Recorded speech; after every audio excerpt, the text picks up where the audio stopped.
ব্যাংকাসুরেন্সের মাধ্যমে life insurance policy বিক্রয় কার্যক্রম শুরুর লক্ষ্যে এক্সিম ব্যাংকের সাথে কর্পোরেট চুক্তি স্বাক্ষর করেছে ফারিস্ট ইসলামী life insurance company limited. Exim ব্যাংকের প্রধান কার্যালয়ে আয়োজিত এক চুক্তি স্বাক্ষর অনুষ্ঠানে নিজ নিজ প্রতিষ্ঠানের পক্ষে চুক্তিতে স্বাক্ষর করেন এক্সিম ব্যাংকের ব্যবস্থাপনা পরিচালক ও প্রধান নির্বাহী মোহাম্মদ ফিরোজ হোসেন এবং ফারিস্ট ইসলামী লাইফ ইন্স্যুরেন্স কোম্পানি লিমিটেডের ব্যবস্থাপনা পরিচালক ও প্রধান নির্বাহী মোহাম্মদ আবেল মাহমুদ। অনুষ্ঠানে আরও উপস্থিত ছিলেন এক্সিম ব্যাংকের অতিরিক্ত ব্যবস্থাপনা পরিচালক মোহাম্মদ হুমায়ুন কবির ও শাহ মোহাম্মদ আব্দুল বারী, উপব্যবস্থাপনা পরিচালক মোহাম্মদ জসিমউদ্দিন ভূঁইয়া, মাকসুদা খানম এবং মইদুল ইসলাম, ফারিস্ট ইসলামী লাইফ ইন্স্যুরেন্স কোম্পানি লিমিটেডের ভাইস চেয়ারম্যান মোহাম্মদ ইব্রাহিম হোসেন খান, পরিচালক জহুরুল ইসলাম চৌধুরী, উভয় প্রতিষ্ঠানের ঊর্ধ্বতন নির্বাহীবৃন্দ। এই চুক্তি স্বাক্ষরের ফলে বাংলাদেশ ব্যাংক এবং বীমা উন্নয়ন ও নিয়ন্ত্রণ কর্তৃপক্ষ IDRA কর্তৃক জারিকৃত ব্যাংকাসুরেন্স নির্দেশিকার আলোকে এক্সিম ব্যাংক তার গ্রাহকদের কাছে ফারিস্ট ইসলামী লাইফ ইন্স্যুরেন্স কোম্পানি লিমিটেডের ইস্যুকৃত বীমা পলিসি বিক্রয় করতে পারবে। আমরা আজকে এটা আমাদের এক্সিম ব্যাংকের দ্বিতীয় চুক্তি ফারিস্ট লাইফ ইন্স্যুরেন্সের সাথে। এর কারণ হচ্ছে যে ব্যাংক ইন্স্যুরেন্সের যে পলিসি হয়েছে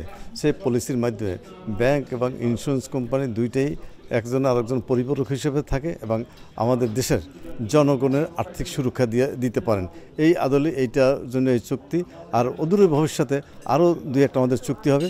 তার ফলে যে অবস্থা হবে যে আমাদের দেশে আর্থিক যে খাতে যেভাবে উন্নতি হবে, পাশাপাশি আমাদের দেশের মানুষের জীবনযাত্রার মান উন্নতি হবে।